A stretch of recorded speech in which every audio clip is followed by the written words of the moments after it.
Τι επιπτώσεις έχει όλος αυτός ο εμπορικός πόλεμος, ο πόλεμος δασμών, και μπορεί να έχει για το παγκόσμιο εμπόριο και για τις χώρες οι οποίες δεν συμμετέχουν, δηλαδή οι οποίες σαν τη δικιά μας που δεν έχουν πρωταγωνιστικό ρόλο?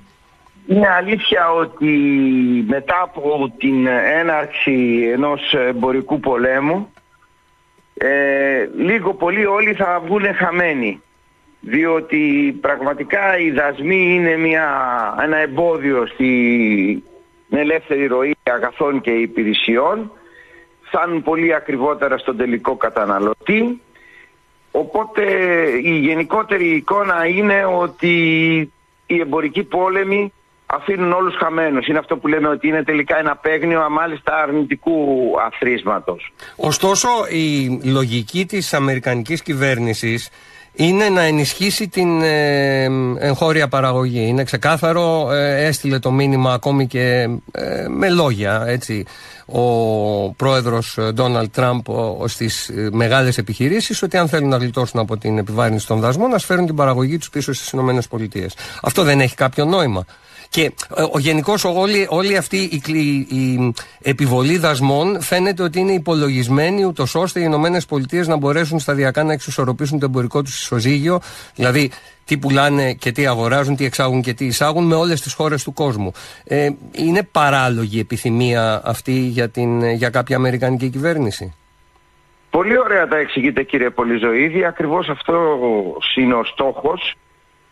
Οι δασμοί οι οποίοι επιβάλλονται από τον πρόεδρο Τραμπ είναι διότι όλες οι άλλες χώρες, οι εμπορικοί εταίροι των Ηνωμένων Πολιτειών της Αμερικής ουσιαστικά μπορούν και πουλάνε άνετα και ανέξοδα στην τεράστια και πολύ πλούσια αμερικάνικη αγορά, με αποτέλεσμα η αμερικάνικη οικονομία να λειτουργεί ως ένας διαχρονικός απορροφητήρας όλων των εμπορικών πλεονασμάτων όλων των άλλων χωρών, παρουσιάζοντας όμως πολύ δυστυχώς η μεγάλη αμερικάνικη οικονομία ένα γιγαντιαίο διαχρονικό εμπορικό έλλειμμα, το οποίο δίνει από τη μια πλευρά μια έντονη μακροοικονομική ανισορροπία στο ελεύθερο εμπόριο και από την άλλη πλευρά καταδικάζει την αμερικάνικη οικονομία στην διάλυση του παραγωγικού της ιστού και στην περιθωριοποίηση μεγάλου αριθμού εργαζομένων και απασχολουμένων στην αμερικάνικη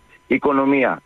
Πάρα πολύ διορατικά ο πρόεδρος Τραμπ είδε αυτή την εξέλιξη, διότι όλοι οι προηγούμενοι πρόεδροι μέναν άπραγοι και αδρανείς μπροστά στο κόστος της ανάληψης των ευθυνών τους και στο αναμφισβήτητο γεγονός να μην διαταράξουν την όντως πολύτιμη συμμαχία στην μεγάλη οικογένεια της Δύσης.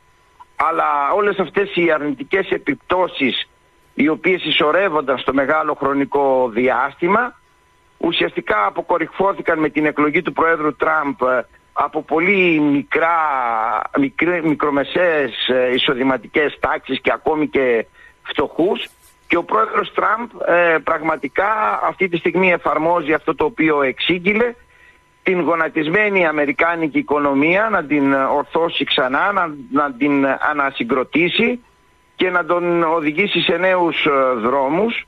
Ωστόσο, μήπως είναι δρόμοι προστατευτισμού, των οποίων θεωρούσαμε ότι μεταπολεμικά τουλάχιστον έχουμε οριστικώς εγκαταλείψει? Δηλαδή δεν οδηγεί αυτή η πρωτοβουλία σε ένα παγκόσμιο οικονομικό σύστημα πολύ διαφορετικό από αυτό στο οποίο έχουμε συνηθίσει και το οποίο η αλήθεια είναι ότι έχει βοηθήσει την αύξηση του παγκόσμιου προϊόντος πάρα πολύ τις τελευταίες δεκαετίες?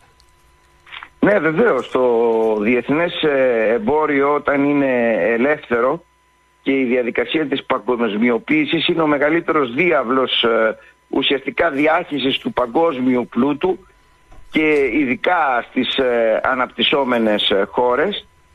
Αλλά τώρα, μετά από τόσες διαδικασίες της εξέλιξης αυτού του φαινομένου, βλέπουμε ότι λειτουργεί ως μπούμεραγκ στην αμερικάνικη οικονομία και την πλήττει αναφανδόν. Οπότε για όλους τους οικονομολόγους οι οποίοι παρατηρούν εκ του σύνεγγυς αυτό το φαινόμενο, περίμεναν αυτήν την αντίδραση και γι' αυτό ακριβώς ο Τραμπ εξελέγει με αυτήν την προεκλογική ατζέντα. Ναι, είναι ξεκάθαρο ότι κάνει αυτά που είχε υποσχεθεί προεκλογικά. Δεν μπορεί κανείς να τον κατηγορήσει ότι άλλαξε θέσεις. Αλλά στον πολύ λίγο χρόνο που μας μένει, ήθελα να σας ρωτήσω το εξής.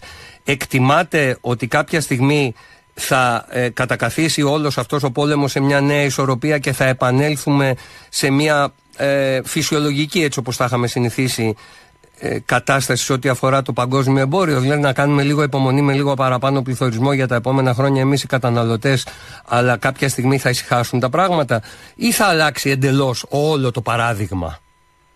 Η λογική λύση είναι αυτό ακριβώς το οποίο υπενήσεστε, κύριε Πολυζωήδη. Δηλαδή οι εμπορικοί εταίροι των ΗΠΑ, πολλό δε μάλλον οι σύμμαχοι, οι πολιτικοί και οι στρατιωτικοί σύμμαχοι των ΗΠΑ, δηλαδή η Δυτική Ευρώπη και ασφαλώς η Ιαπωνία και η Κορέα στην Ασία, δηλαδή στην άλλη πλευρά της Αμερικής, είναι να συμφωνήσουν ένα καινούριο θεσμικό πλαίσιο δασμολογικό, το οποίο ουσιαστικά θα έχει τελικό σκοπό την συνέχιση του μοντέλου, του παραδείγματος του ελεύθερου εμπορίου, πιθανότατα να υπάρχουν κάποιοι μικροί λειτουργικοί δασμοί, αλλά ο τελικός στόχος είναι ακριβώς αυτός, και μπορεί μάλιστα να επιτευχθεί αυτό διότι